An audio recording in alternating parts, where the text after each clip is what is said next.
Welcome to a summer edition of Powerful Women Today Live. We have been on hiatus, but today the topic was just too juicy and we needed to do an update. Today we have the incredible mentor expert Rosanna Lamana with us to discuss what is going on with the return to work, not return to work. Let's get started. Empower.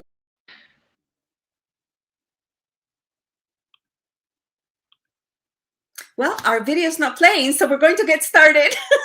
Because that's the way we do it live. So welcome everyone to Powerful Women Today. And as mentioned before, we have the incredible Rosanna Lamana with us, ready to speak about the workforce. What is going on? We were just speaking about headlines and people's pays are being reduced. We're just all over the map. What is going on? Join in. Yeah, no, thanks again for having me. And hi, everyone. Good to be back. Yeah, lots going on in the news, and it's kind of interesting how it's panning out. I mean, we were chatting just before we went live too, just about Google and what they were looking to do with their workforce, and that perhaps there might be some disparity amongst the employees if you choose to actually work in the office versus working remotely. So I think that's huge, and I'm actually interested to follow that more closely over the coming months because it'll be interesting to see if that sticks or not, because typically when you see sort of the companies like Google sort of and to say drawing a line in the sand on certain things, then sometimes you'll see other companies follow. So it'll be interesting, or maybe there'll be some backlash and It's so much heat. won't go back, right? So Exactly. it'll be interesting to see what happens in the next few months. A lot of times people are waiting for the big companies to dip their toe to give lead by example, right? And see how that resonates. So this shift that is occurring and I know is it's so uncertain, right? Like we don't know, like variants keep coming, we open, we close, we open, we close. And a lot of the positions that in the past employers really did not consider as being as qualifying or as being practical to lead a virtual workforce, right? It's been a game changer since we were speaking just before the show that since the industrial revolution and the technology revolution, we have not seen such a fundamental shift in the way we work. So no longer is work-life balance. Now we're truly in work-life integration. And like everything, there's good and bad that comes with it, right? Nothing is one thing, or nothing is the same thing for all of us. Like we're all unique individuals, and everybody has different needs, different challenges.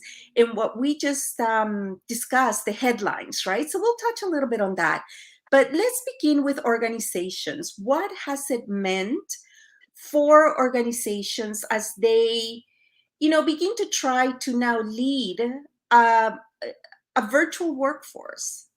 Yeah, well, I think it's interesting because I think there was some certain, trends that were already sort of happening sort of pre-pandemic. So pandemic or not, there was some trends towards, can we have, move towards maybe what they call the gig economy in terms of having some, people work on contract to help support or supplement depending on the project or the needs, or some freelancers kind of supporting them. So I think some of those trends were there. I think perhaps COVID might have enhanced the requirement to maybe have more agility within the workforce. That being said, I think we're at a spot now where we've kind of proved that, working remotely does work. I know there's a lot of hesitation by a lot of companies even before the pandemic, thinking it just can't work. Like we can't work or operate if It's all not of our people are managed, remotely. Exactly, right? So right? I think we've now kind of, the experiment's over. We can see it works. It works better in some environments than others. I'm not going to say it's perfect. I don't think it works for every organization, but I think some of them have adapted quite well, and some of them are actually kind of looking to kind of keep either the remote process in place or some sort of hybrid model, and having people come back to work on, maybe it's not 5 days a week, maybe it's, a couple days a week, but whatever it is, there's some Yeah. option, right? So I Well, think organizations need to look into that.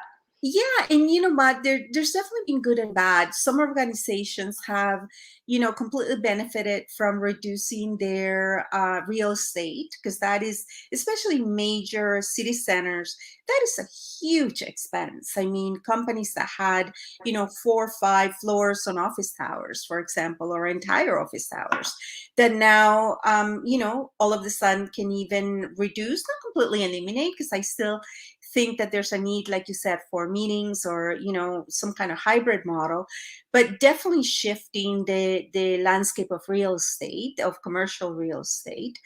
But on the other hand, is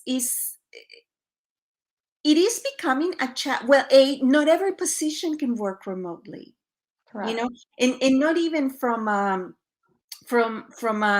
a culture or from a corporate directive. Some positions, if you're in the shipping docks, clearly you cannot work remotely, Right. right? If Right. you are, so there's different type of positions that just don't lend itself to that. Just like there's different also personalities. Some people work really well independently at home, some people don't. And we assume, we're fortunate enough that home is a happy place, it's quiet, you can work.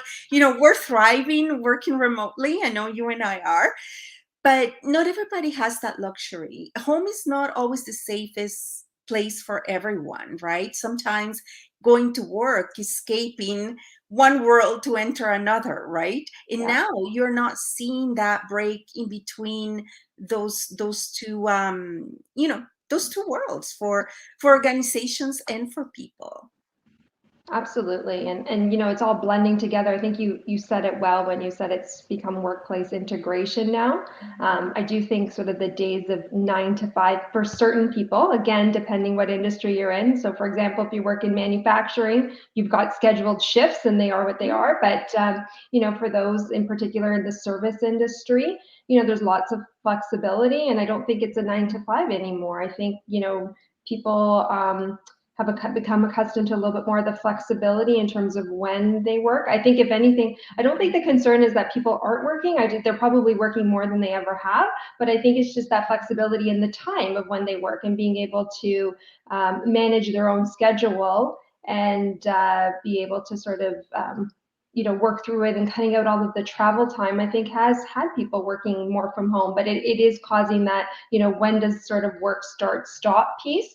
And I think organizations need to play a greater role in making sure that, they've got the right people sort of managing, because it's The a right different skill set to communication, manage remote, right? the right communication, the right engagement, because it's different to, it's easy. I was thinking back to my HR training days, where, and it was even on our board certification exam, that spoke about what creates, how do you create a culture, right? And I remember being artifacts and leadership and observable behavior, and things like that. And now that is not the case, creating a culture that is virtual, right, Mm-hmm. requires a different type of communication, and it requires a different type of engagement, That's right? right. And a lot, I personally think, a heck of a lot more trust Yeah, in your absolutely. resources.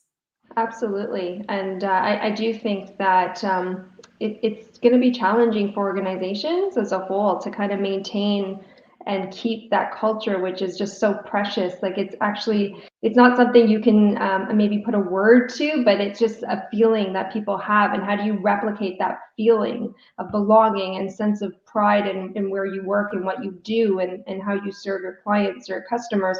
It's really difficult to do in a virtual world, but it is something that organizations need to be thinking about and finding ways to connect with their people, to also provide those mentoring moments for their people so that they can grow and develop and succeed and meet all of their own personal career development and objectives as well, right? If you really want to retain talent within your You know what? organization. And it is somewhat transferable, I guess, a little bit.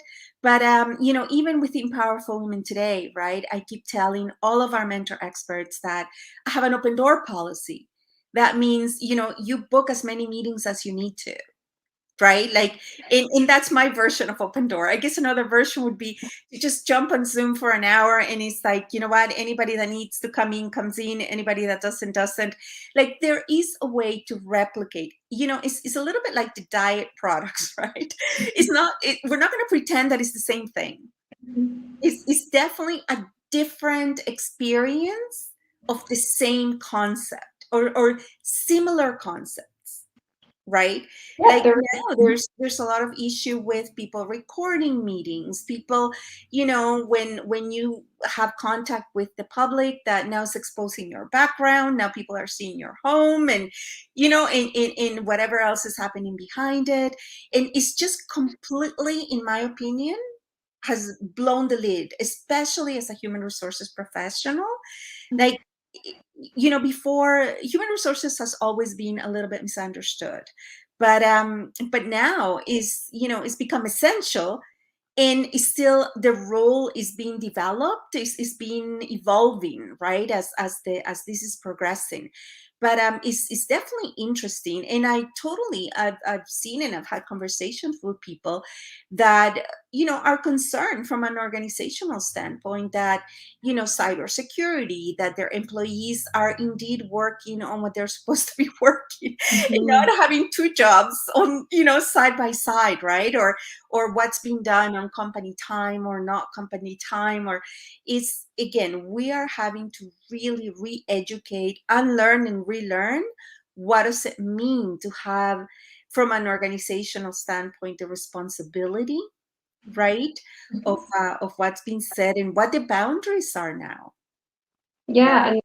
and I don't know that any organization maybe has it like perfect. I think it's a bit of a trial and error and see what works. And I think it's a constant evolution. Like, what works today may not work tomorrow as, things change, like things are constantly unfolding.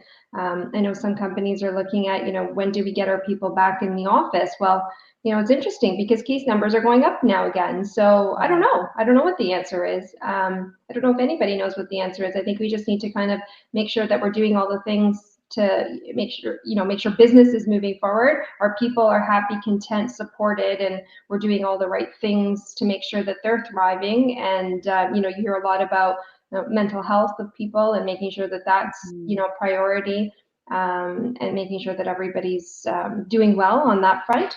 I know you mentioned about there's your open door policy is a lot on sort of maybe booking meetings, and I think that's a great policy. And then you'll have people think on the flip side, well, I'm kind of zoomed out and I don't really want to be on another video call, and so they may not book the meeting that maybe they need with their manager or their whoever they report to.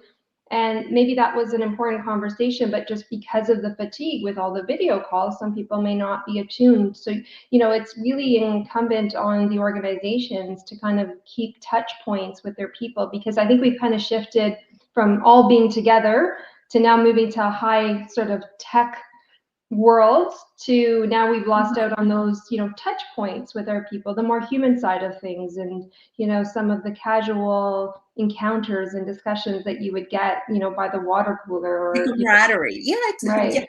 So, Water cooler's gone. yeah, I think that's long gone, actually. I'm probably dating myself on this, but No, but yeah, it's it's those days true, that I miss, it's right? absolutely true. Mhm. But borrowing from the headlines, we were just speaking about that. That is, it's also affecting employees, and we were just in the last 3 days, there has been headlines about a huge organization cutting back people's salaries because now they're working remotely, to other major leading social media company making a statement that, you know what, from now on, all of our employees are going to work remotely forever, right? There was another headline about disabilities, that not this working remotely is doing amazing things for some people with disabilities, right? Is easing their mobility, or if they have any kind of specific setup at home that eases, if you have to sit all day, or just how you support yourself during the day, that is not always able to be had at work. They are now able to, from washroom facilities to anything, right, to even equipment, it's affecting everyone, right? And how do we, the concern that I have when I read these headlines is that we're dealing with people, right? And we're dealing with change.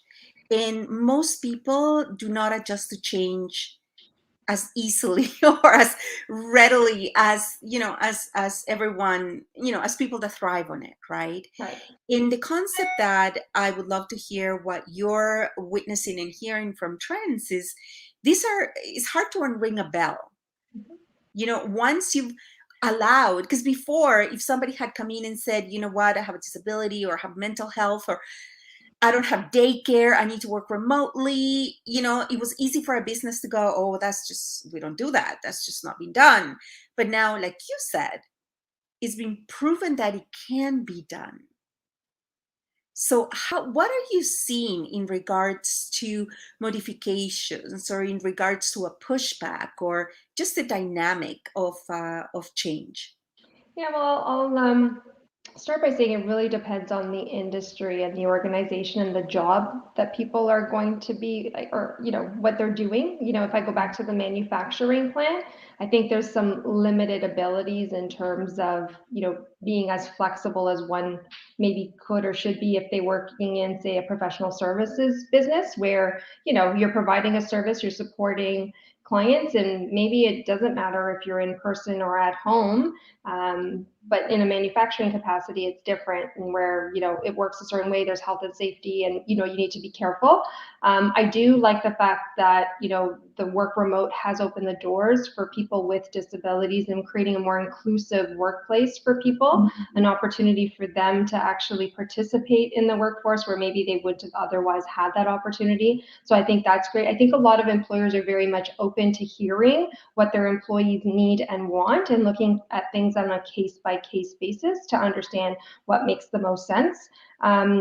There are some people, like you said, that do want to be in the office, and we need to make sure that we provide health and safety within the office, so that if anybody were to come into the office, that they're well looked after, and their safety is sort of number one priority.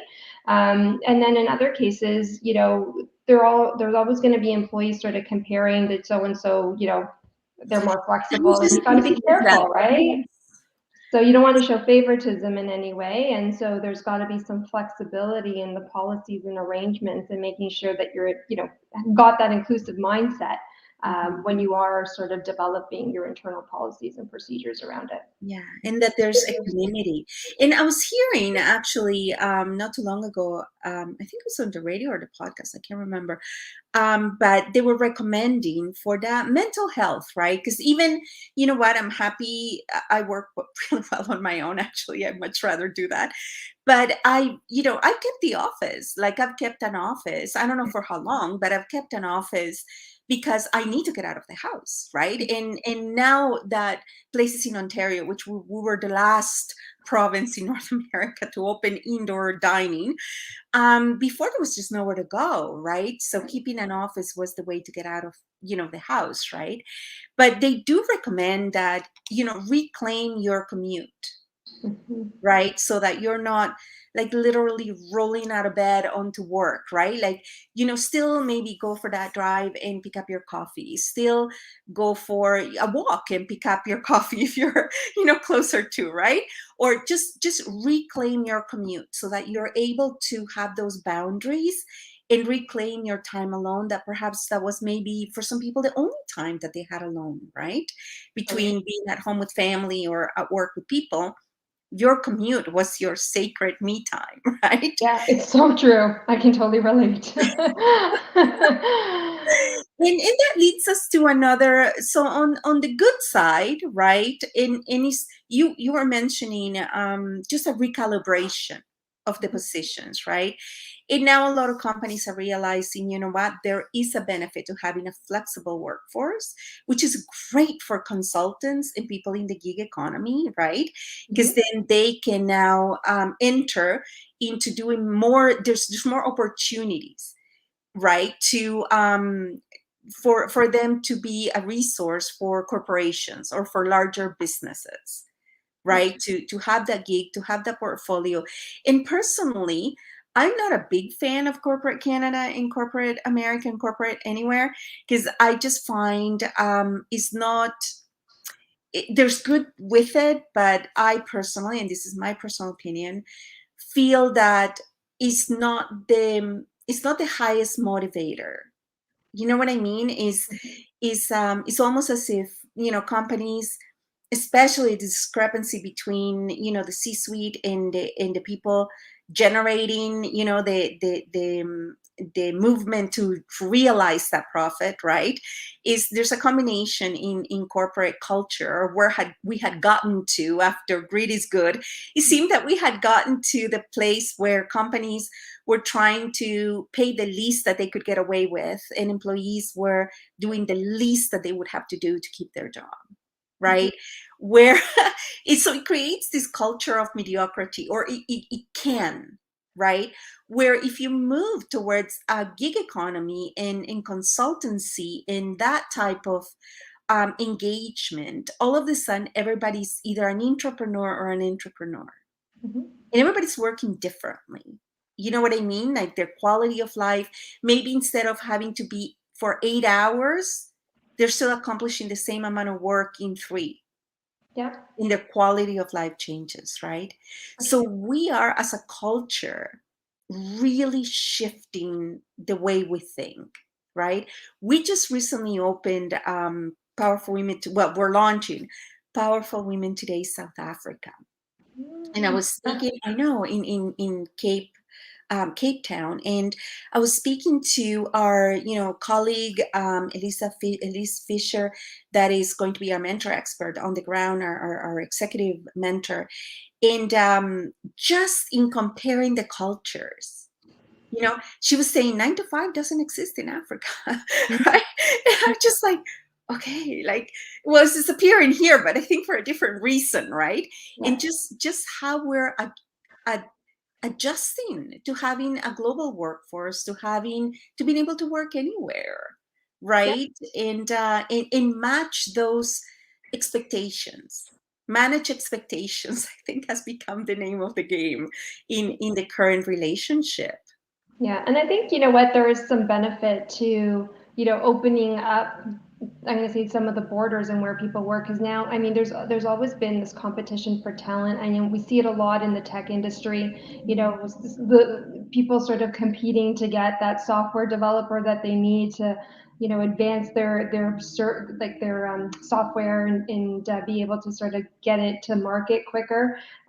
There's always been competition. There used to be, who has the most ping pong tables or pool tables at their That's office, right. or free snacks. Well, now that it's virtual, I don't think any of that matters. So how are you going to attract and retain the talent that you're looking for, That's to right. grow your business and to be profitable, right? So, sometimes the flexibility could be the game changer. Like maybe that is, your competitive advantage in the marketplace, that you do offer, the flexibility of work from anywhere, and, working with people across the globe and making that work, because maybe there's some specific skill set that might be in Africa, for example, that Mhm. might be, a welcome skill set to add to your portfolio of skills within your organization. So I think it's kind of like opened up some opportunities, but it's how you manage it and how you treat your people. How do you attract and retain them? And it goes back to sort of that culture and purpose. And then I guess my second point is, I think too, with the pandemic, there's, for some folks, it's been a struggle, in particular in certain age groups, the ones coming out of university and just getting into the job market. There's been some challenges. There's some high unemployment rates there. And I think to some extent, they've had to carve their own path, and entrepreneurship is the way that they've been going to Yes. make a living, right? And I think we can learn a lot from that too, right? And I think there's a lot of skill sets that you gain by being an entrepreneur. I do find sometimes, people like to go work for the big corporate companies, learn sort of how business works and new skills, and then they do end up going on their own. I've seen that happen a lot too, where they were just like, you know what, I've been doing this a lot, but I want some more flexibility, and I want to be able to kind of, take part in and be part of sort of a consultant or external contractor for companies. So I think there's lots of opportunities. It just And depends that's on the where individual. where people need to learn, if you are considering setting yourself up within the gig economy or as a consultant, you do need to speak to the experts like our mentor expert Rosanna Lamana, because you do need to set up your structure right. You do need to make sure that you understand what you can write off, how to generate revenue, how to, how to gain clients, right? Because now you're shifting your mindset from, with all due respect, from like order taking, you know what I mean? Like this, like the task is just given to you and you just do it and give it back, and not a second thought a lot of time is given to that of an entrepreneur or entrepreneur.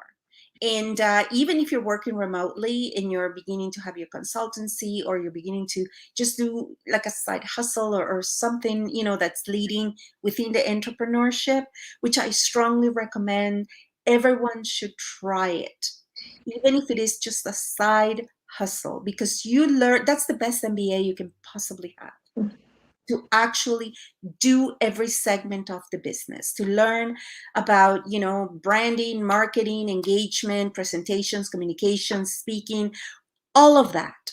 Even if you are still working virtually for a major corporation in an employee-employer relationship, still learning how to be an entrepreneur is, again, Steve Jobs was ahead of all of us, right? By decades, that he kept speaking of entrepreneurship. And that's the way to go. So I'm going to let you give our parting words. This has been absolutely insightful, and it's all about opportunities. There's opportunities in going back to work. There's opportunities in working remotely. There's opportunities everywhere. Just remember, you find what you're looking for. If all you see are challenges, that's what you're going to find. If you're looking for opportunities, there's never been a better time to be a self-driven go-getter and get the best in design, live a life by design. So if you can leave our parting words, I'm going to see if I can get the video working. And if not, we're going to say goodbye and get ready for season 2 of Powerful Women Today Live. There's going to be more information coming up, as well as our brand new lineup of presenters and mentor experts, and of course the return of our lovely Rosanna Lamana to continue giving us insight into the business world. Leave us with your parting words. Thank you very much, Carolina. That was well said. I don't know if I could beat that, but I do want to add that keeping an open mind, both from an organizational perspective as well as an employee or consultant perspective, there's lots of opportunities out there. Finding new ways to work. Don't be afraid to ask. Either your employers, or even if they end up being your customers, how you can best work together, because sometimes you'll be amazed at the answers that you get, and there's different solutions that could fit. It isn't a one size fits all, and I think a lot of organizations out there are open to new ways of thinking and new ways of working, and I think not only will it help attract and retain top talent, but it opens up the marketplace, and I think we'll get a lot more individuals that are probably a lot happier in their roles if they can kind of accommodate both, because there's been a lot of struggles over the years in terms of trying to balance everything, sort of that going back to that work-life balance comment, where it's like now there's an opportunity. So I guess my parting words is keep an open mind and don't be afraid to ask, because you just might be surprised. Absolutely. Thank you. Let's see if we can make it work. Empowering women on a global scale. This has been Powerful Women Today with Carolina Billings. To learn more about how you can join and transform your life and the lives of women everywhere with professional speaking, publishing, podcasting, and web TV, visit powerfulwomentoday.com. Remember to subscribe to this podcast on iTunes, YouTube, or wherever you like to listen and watch your podcasts.